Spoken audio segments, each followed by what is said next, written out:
हरे कृष्ण। राधे राधे। क्या आपको मृत्यु से डर लगता है? क्या मृत्यु को टाला जा सकता है? मृत्यु को क्यों टालना चाहते हैं आप? 10 दिन बाद जाए या आज, क्या फ़र्क पड़ता है? मृत्यु तो आनी ही है। जैसी हमारे प्रभु की इच्छा होगी हम उसी में खुशी होंगे, हम उसी में खुश होंगे। एक कहानी के अनुसार आपको समझ आएगा कि हम अपने सही और गलत के बारे में कुछ भी नहीं जानते। एक समय की बात है, एक पत्नी की अपने पति की मृत्यु टालने की कोशिश। एक पत्नी अपने पति की मृत्यु को टालने की कोशिश करती है। एक प्रताप राय नाम के महाभागवत थे। उनके माता पिता भक्त थे, तो वो बचपन से ही ठाकुर जी की सेवा किया करते थे। वो सत्य के मार्ग पर चलते थे और भगवान से कोई इच्छा कभी नहीं करते थे। उनकी एक बहन थी, उनका नाम मालती था। वह यह जानती थी कि उनके भाई रात दिन भगवान का भजन करते हैं। उनकी शादी हुई और बड़े सुख से जीवन बीतने लगा। कुछ समय के बाद उनके पति को बीमारी हुई। अचानक उन्हें बीमारी हो गई और वह मरणासन स्थिति में चले गए। अब उन्हें लगा कि अगर उनके भैया भगवान से कहेंगे तो निश्चित उनका सुहाग बच जाएगा। उन्हें ऐसा लगता है भगवान कि भैया भगवान की सेवा करते हैं और अगर वो चाहेंगे, वो अपने ठाकुर जी से प्रार्थना करेंगे तो उनके पति बच जाएंगे। उन्हें भजन की ताकत का अंदाज़ा था। उनकी बहन को अपने भैया के भजन के ताकत का अच्छी तरह से अंदाज़ा था। वो जानती थी कि भैया अगर भगवान से बोलेंगे, अपने ठाकुर जी से कहेंगे तो मेरे पति ज़रूर बच जाएंगे। वह उनके पास आई और कहने लगी, भैया, मैंने आज तक आपसे कभी कुछ भी नहीं मांगा। आप भगवान से कहकर हमारे पति को बचा लीजिए। अभी हमारी नवयौवन अवस्था है।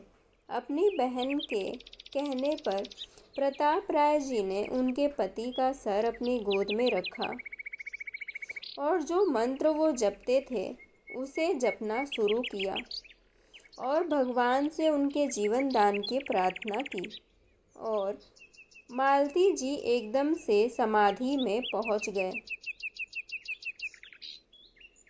उन दोनों ने देखा कि भगवत पार्षद जो उनके पति को लेने आए थे रुक गए। उनके पति का सौभाग्य उदय हुआ था और वो भगवत प्राप्ति के अधिकारी थे, लेकिन क्योंकि प्रताप राय जी ने संकल्प कर लिया था कि पार्षदों ने उन्हें मना कर दिया। क्योंकि प्रताप राय जी ने संकल्प कर लिया था तो पार्षदों ने उन्हें मना कर दिया और जीवन दान दे दिया। उनके पति ने कहा कि आप मेरे साथ ऐसा नहीं कर सकते। मैं कई जन्मों से प्रभु के लिए तड़प रहा था। आज मिलने का सहयोग बन रहा है और आप एक भक्त होकर मुझे मेरे प्रभु से मिलने से क्यों रोक रहे हैं? उन दोनों की अचानक आँख खुली। प्रताप राय जी ने पूछा, बहन, आपने भी वही देखा जो मैंने देखा था?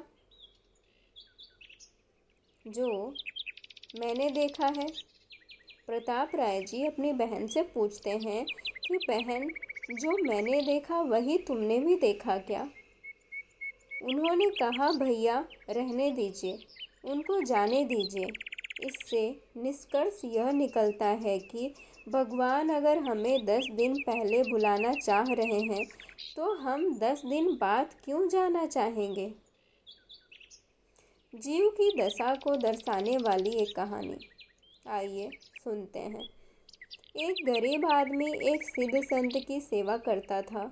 उसके मन में धन की बड़ी इच्छा थी कि वो धन कमाए। वो सारे ऐशो आराम भोगे। एक दिन उन्होंने संत जी से कहा कि महाराज जी, मेरी इच्छा है कि मैं धनी हो जाऊं। मेरे पास गाड़ी हो, बंगले हो, हर चीज़ हो, हर वो ऐशो आराम की चीज़ें हों। संत जी ने कहा कि बेटा, धनी होने से शांति तो मिलती नहीं है, लेकिन अगर आप चाहते ही हैं तो यह रही पारसमणि। इससे जितने लोहे को छुएंगे वो सब सोने में बदल जाएगी, सोना बन जाएगा। ये मणि आप 7 दिन के लिए रख सकते हैं, उसके बाद मैं आपसे इसको वापस ले लूँगा। उन्होंने सोचा कि 7 दिन तो बहुत होते हैं, तो पहले लोहा इकट्ठा कर लेता हूँ। उन्होंने अपनी सारी संपत्ति बेचकर लोहा खरीद लिया। यह करते करते 7 दिन बीत गए और शाम हो गई। संत जी आए और बोले, पारसमणि वापस दीजिए। संत जी ने पारसमणि वापस ले ली। उनके पास केवल लोहा ही रह गया, सारी संपत्ति भी चली गई।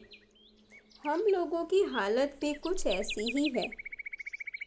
यह जीवन हमें मिला था अपनी श्वास से सोना बनाने के लिए, अर्थात हर श्वास में राधा राधा नाम जपने के लिए। लेकिन हम व्यस्त हो गए लोहा इकट्ठा करने में, भोग भोगने में, सुखद जीवन के लिए सारी व्यवस्था बनाने में, विषय और भोग सामग्री इकट्ठा करने में। जब मृत्यु का समय आया तो अब कह रहे हैं कि कुछ और समय मिल जाता तो अच्छा होता।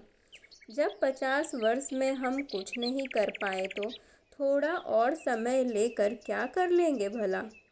एक ही रास्ता बचा है। वर्तमान में हमारे पास जो भी समय है, चाहे वो एक श्वास हो या 1 मिनट, हम उस समय को प्रभु के याद में लगाएंगे, प्रभु के स्मरण में लगाएंगे। इससे सब मंगल ही मंगल होगा। हमारे प्रभु बड़े दयालु हैं, वो बड़े ही कृपालु हैं। उन्होंने एक सिद्धांत रखा है, अंतः गति सो मति। अगर हमारा सारा जीवन बिगड़ भी गया, लेकिन अगर हमने अंत समय में राधा राधा जप लिया तो वो सब बिगड़ी बना देते हैं। जीवन रहे या न रहे, इसके परवाह न करें, इसका परवाह बिल्कुल भी मत करिए। निरंतर प्रभु का नाम जपते रहिए। परीक्षित महाराज को मिला 7 दिनों में मरने का श्राप। परीक्षित जी को 7 दिनों में मरने का श्राप मिलता है। आइए सुनते हैं कथा। परीक्षित महाराज को ब्रह्म ऋषि बालक श्रृंगी ऋषि ने श्राप दिया था कि उनकी मृत्यु 7 दिन में तक्षक सांप के डसने से हो जाएगा। इसके बाद बड़े बड़े महात्मा गंगा के किनारे पर परीक्षित जी के साथ 7 दिन तक आमरण अनशन पर बैठे, लेकिन किसी ने भी उस श्राप को मिटाने की बात नहीं की। वहाँ बात यह हुई थी कि 7 दिन में परीक्षित महाराज का कल्याण कैसे होगा। इसी का उपदेश करने के लिए सुखदेव गोस्वामी जी उनके पास आए थे। 7 दिन तक उनको भागवत का उपदेश किया था, लेकिन उन्होंने भी उन्हें बचाया नहीं। उन्होंने बस ये पूछा कि आपको मृत्यु का भय है क्या? आपको मृत्यु से डर लगता है क्या? परीक्षित जी ने कहा कि आपके उपदेश के बाद अब कोई भय बाकी ही नहीं रहा, कोई भय शेष नहीं रहा, बाकी नहीं है। उसके बाद सुखदेव जी वहाँ से चले गए। हमें चाहिए कि हम निश्चिंत हो जाएं। हम ये स्वीकार कर ले कि एक दिन हमारी मृत्यु अवश्य होगी। यह सोचकर क्या आपको डर लग रहा है कि सब कुछ यहीं छूट जाएगा? एक चीज़ आपको इस डर से बचा सकती है, वो है भगवान का नाम। आप मृत्यु को क्यों टालना चाहते हैं भला? आप मृत्यु को किस लिए टालना चाहते हैं? अगर मृत्यु टालने का विचार भी हमारे मन में आ रहा है तो इसका मतलब यह है कि अभी हम में राग बाकी है। राग हो सकता है, अभी हमें कुछ पाने की बहुत लालसा है। हमारे खुद के शरीर का, भोगों का या हमारे परिवार का। यही राग भगवत मिलन में बाधा पहुंचा रही है। ये बात अच्छे से समझ लीजिए कि सबको एक दिन इस दुनिया से जाना है।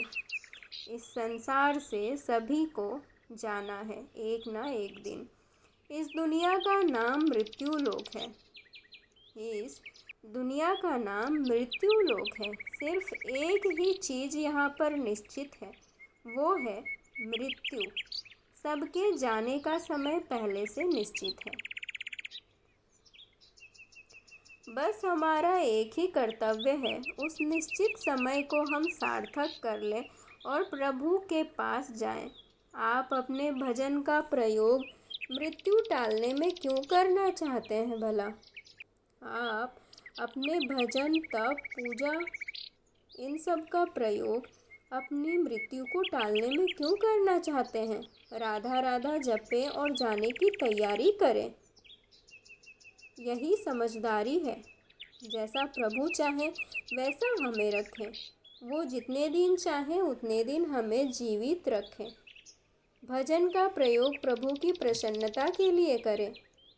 अगर भजन का बल आपने अपनी कामनाएं पूरी करने के लिए की है तो ऐसा होगा कि जैसे आपने ब्रह्मास्त्र का प्रयोग एक मच्छर मारने के लिए कर दिया। ओहो! दुख सुख बिना मांगे ही जीवन में आता रहते हैं। दुख सुख बिना मांगे ही जीवन में आते रहते हैं। यह तो क्रम है। आपके पुराने कर्मों का दुख सुख से ऊपर उठें। भगवान के चरणों में मन लगाएं। भगवान के चरणों में मन लगाएं। इससे आपको अखंडानंद प्राप्त होगा। आपको भगवान की भक्ति प्राप्त होगी। भगवान के चरणों को प्राप्त करने के दो ही तरीके हैं, या तो शरणागति, भगवान के शरण हो जाए, और या तो नाम जप। श्वास श्वास में नाम जप हो। संसार का चिंतन छोड़कर प्रभु का चिंतन करें, नाम जाप करें, भगवत आश्रित रहें, अपने कर्तव्य का पालन करें, कोई नशा ना करें, मांस आदि गंदे पदार्थों का सेवन बिल्कुल भी ना करें, पराई माता बहनों की तरफ गंदी भावना कभी ना करें, कभी भी नहीं। आप पशु नहीं हैं। आपको जीवन मुक्त होने के लिए यह मानव जीवन मिला है। आपको जीवन से मुक्त होने के लिए यह मानव जीवन मिला है। यह मानव जीवन मिला है। इसे नाम जप से सार्थक करें। खूब नाम जप करें। श्वास श्वास से नाम जप करें। राधा राधा नाम जपें। हरे कृष्णा, राधे राधे।